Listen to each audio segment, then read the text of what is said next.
नमस्कार। जय भीम साथियों, दैनिक दस्तक पर आपका स्वागत है। मैं हूं आपका होस्ट जीपी गौतम।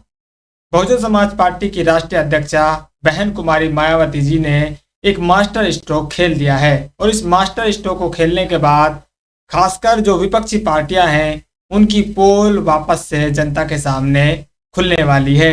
क्या मास्टर स्ट्रोक बहन जी ने खेला है और किस तरह से बहन जी का ये मास्टर स्ट्रोक विपक्ष की जो पोल है वो जनता के सामने खोलने वाला है, ये सारी बातें आपको इस स्टोरी में बताने वाले हैं। राजनीतिक रूप से आप देखें तो देश इस समय लगभग दो खेमों में बटा हुआ है। जो पहला खेमा है उसको लीड भारतीय जनता पार्टी कर रही है, जो वर्तमान में सरकार में बैठी हुई है, और जो दूसरा बड़ा खेमा है जिसको दिखाया ऐसे जा रहा है या बताया ऐसे जा रहा है कि जो कांग्रेस पार्टी है वो उसको लीड कर रही है, और जिसका उन्होंने अभी नाम भी दिया है इंडी अलायंस, या कहें कि इंडी गठबंधन, इंडी ब्लॉक। ये 3-4 नाम हैं जो ये विपक्ष की पार्टियां हैं, एक ग्रुप इन्होंने बनाया हुआ है, राजनीतिक समूह आप इनको बोल सकते हैं, या गठबंधन जो राजनीतिक भाषा में बोलते हैं वो आप इनको बोल सकते हैं, जिसका नाम इन्होंने दिया है इंडी अलायंस। इंडिया भी ये इसको बोलते हैं और इंडी गठबंधन या इंडी ब्लॉक के नाम से भी इसको जाना जाता है। तो मोटे तौर पर दो राजनीतिक धड़े इस समय बने हुए हैं, एक एनडीए है और दूसरा इंडिया है। जो एनडीए गठबंधन है वो साथियों उसकी किस तरह की सोच है, किस तरह की विचारधारा है वो जग जाहिर है, उसको बताने की ज़्यादा आवश्यकता है नहीं। उसके विरोध में जो इंडिया बना है, इंडी ब्लॉक बना है, उसकी जो विचारधारा है वो विभिन्न दलों से मिलकर बनी हुई है, और वो जो सभी दल हैं वो भी एक दूसरे को काटने में लगे हुए हैं। अभी हालिया में आपने देखा दिल्ली में विधानसभा चुनाव होने वाले हैं और जो इंडी ब्लॉक है वो वहां पर अलग अलग प्रत्याशी उतारने में लग गया है। कांग्रेस वहां पर अपने प्रत्याशी अलग उतार रही है, आम आदमी पार्टी वहां पर अलग प्रत्याशी उतार रही है, और समर्थन के लिए अखिलेश यादव जी दिल्ली में आम आदमी पार्टी के लिए सभाएं कर रहे हैं। मतलब जो इंडी ब्लॉक है वो भी आपस में एक नहीं है, उनमें भी फूट जारी है और वो फूट धीरे धीरे आम लोगों के सामने आ रही है। अब इनकी जो विचारधारा है, जिस उद्देश्य को लेकर ये जनता के सामने जा रहे हैं, जिन उद्देश्यों को लेकर ये जनता के सामने वोट के लिए जा रहे हैं, जिनमें बड़ा मुद्दा है संविधान को बचाने का, लोकतंत्र को बचाने का, और SC ST रिजर्वेशन जो है उसको बचाने का। बहन जी ने लगातार इस इंडी गठबंधन की पोल खोलने का काम किया है। ये गठबंधन बना नहीं था, तभी बहन जी ने कह दिया था कि ये जो गठबंधन बन रहा है ये ऐसा है, दिल मिले ना मिले लेकिन हाथ जरूर मिलते रहने चाहिए। मतलब ये जो गठबंधन है बीजेपी को रोकने के लिए नहीं है, बल्कि इनकी जो खुद की राजनीतिक अस्तित्व है उस पर बड़ा सवाल है।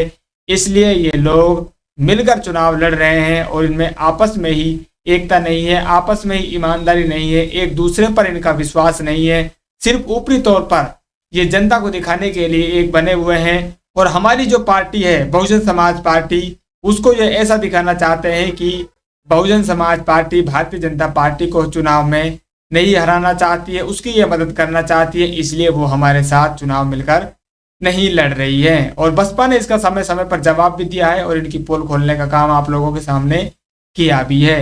अभी हाल ही में बहन जी ने इसी रविवार को एक प्रेस कॉन्फ्रेंस की है, और उस प्रेस कॉन्फ्रेंस में बहन जी ने बीजेपी और कांग्रेस के द्वारा किस तरह से संविधान की लगातार धज्जियां उड़ाई जा रही हैं और संसद भवन में ही लगातार संविधान की धज्जियां उड़ाई जा रही हैं, उन सभी बातों का बहन जी ने प्रेस वार्ता करके जवाब देने का काम किया है। और इसी प्रेस वार्ता में बहन जी ने एक मास्टर स्ट्रोक खेला है। जी हाँ, आप इसे मास्टर स्ट्रोक कह सकते हैं, क्योंकि इस चाल से बहुजन समाज पार्टी पर कोई भी असर नहीं पड़ने वाला है, क्योंकि संसद में उसका एक भी सांसद नहीं है। सिर्फ राज्यसभा में एक सांसद है रामजी गौतम, और लोकसभा में उनका एक भी सांसद नहीं है। तो बहन जी के इस बयान से ज़्यादा फर्क पड़ने वाला नहीं है, लेकिन इस बयान से जो उन्होंने दिया है इससे विपक्ष की पोल जरूर खुलने वाली है। तो सबसे पहले जानिए बहन जी ने क्या कहा है, फिर आपको बताने की कोशिश करेंगे कि बहन जी ने ये जो चाल चली है,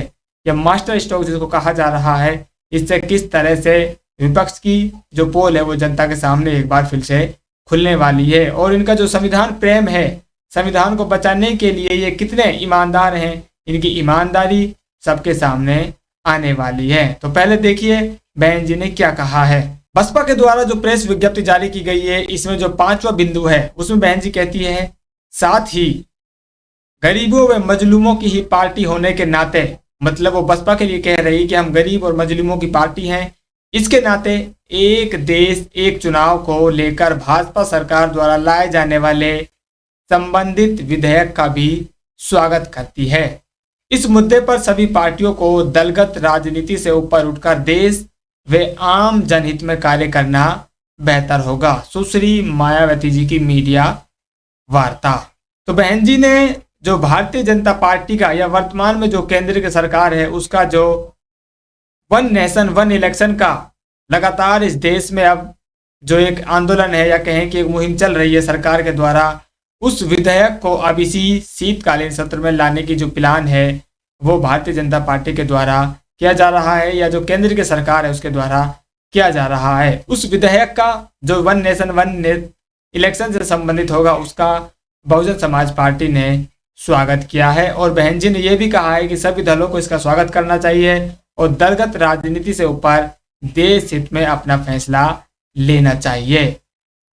अब ये जो वन नेशन वन इलेक्शन विधेयक साथियों इस शीतकालीन सत्र में आने वाला है, अगर ये आता है और इसको पास अगर भारतीय जनता पार्टी करवाने में कामयाब हो जाती है तो जो विपक्ष की खेमा है, जो लोकतंत्र की दुहाई देता है, संविधान को बचाने की दुहाई देता है, उसकी ईमानदारी यहाँ पर खुलने वाली है।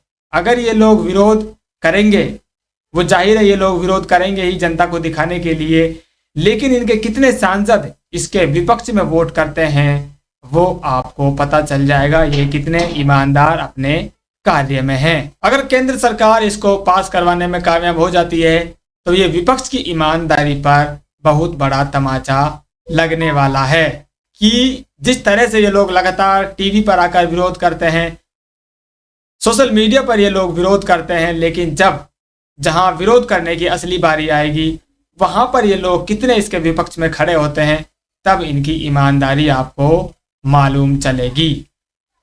और इसीलिए बहन जी ने वन नेशन वन इलेक्शन विधेयक जो आने वाला है इसका सपोर्ट किया है, क्योंकि बहन जी या बसपा पर इसका कोई असर पड़ने वाला नहीं है, क्योंकि उनका सिर्फ एक विधायक है और वो विधायक राज्यसभा में है। राज्यसभा में जाने से पहले विधेयक को लोकसभा से होकर गुजरना होगा। लोकसभा में अगर ये पारित हो जाता है, पास हो जाता है, तो ये राज्यसभा में जाएगा और राज्यसभा में जाने के बाद ही बीएसपी को वोट करने का जो है अधिकार मिलेगा। अगर यहाँ पर राम जी गौतम जी अनुपस्थित रहते हैं तो बहुजन समाज पार्टी पर इसका कोई भी असर होने वाला नहीं है। इसलिए इसका जो स्वागत किया गया है, बहन जी ने काफ़ी सोच समझकर इसका स्वागत भी किया है। ये राजनीतिक जो दल हैं उनकी भी पोल खोलने का काम करेगा, उनकी ईमानदारी को यहाँ पर परखने का काम करेगा कि कितनी ईमानदारी से ये लोग संविधान को बचाने के लिए तत्पर हैं। और देश हित में अगर इसको देखा जाए तो बहन जी का फैसला उनकी पार्टी के हिसाब से सही मालूम पड़ रहा है, क्योंकि बहन जी ने इस फैसले के स्वागत के लिए दलील दी है कि हमारी पार्टी गरीब और मजलूमों की है। हमारी पार्टी जब चुनाव लड़ती है तो उस पर काफ़ी आर्थिक बोझ पड़ता है और ये जो बोझ है, आर्थिक जो बोझ है, हम हमारे गरीब समाज से ही लेते हैं, इसलिए उन पर ज़्यादा असर नहीं पहुंचेगा।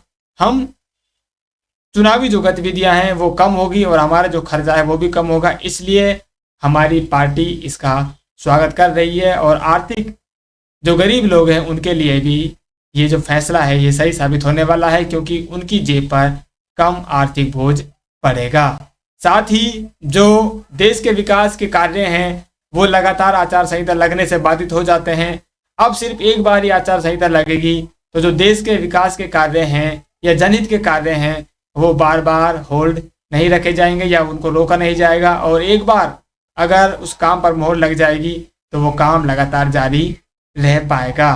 तो बहन जी ने वन नेशन वन इलेक्शन का अपना सपोर्ट किया है और इसको मास्टर स्ट्रोक इसलिए कहा जा रहा है कि विपक्ष की जो ईमानदारी है संविधान को बचाने के लिए, इस ईमानदारी का टेस्ट बहन जी संसद में इन लोगों से लेने वाली है। और अगर इनकी ईमानदारी सही नहीं होती है, अगर ये इस कार्य में तत्परता से काम नहीं करते हैं। विपक्ष अगर अपनी ईमानदारी नहीं दिखाता है तो इनकी जो पोल है वो एक बार फिर खुल जाएगी कि कितनी ईमानदारी से इस संविधान को बचाने के लिए तत्पर हैं। आपका इस पर क्या विचार है, अपनी राय जरूर कमेंट कीजिए।